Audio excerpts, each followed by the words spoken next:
ஸ்கிரீன்ல பாருங்களா, page number 41ல பாருங்க. கோல்ராஸ் arrived the above mentioned relationship based on the experimental observation. இது ஒரு experimental observation தான்.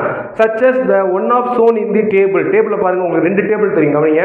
இது என்ன தெரியுது அப்படின்னா, these results show that at infinite dilution each constituent ions of the electrolytes make a definite contribution towards the molar conductance of the electrolyte irrespective of nature of other ions with its associated. So ஸ்கிரீன்ல தெரியுற டேபிள்ல பாருங்களா, KCl NaCl அதோட difference கொடுத்திருக்காங்க பாருங்க. என்ன வருது நமக்கு 23.41.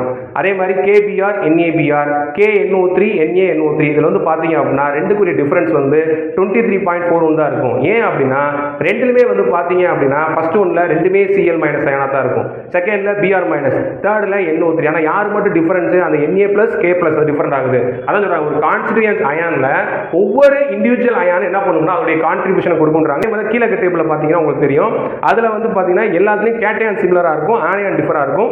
அதோட டிஃபரன்ஸ் பாருங்க 2.06 இருக்கும். அப்ப இத பொறுத்த வரைக்கும் அந்த K கேன்சல் ஆகிட்டு நமக்கு இந்த Br-Cl- உடைய டிஃபரன்ஸ் கொடுக்கும். அப்ப each and every constituent ions contribution பண்ணும் இந்த லிமிட்டிங் மோலார் கண்டக்டன்ஸ் அப்படின்னு சொல்றாங்க.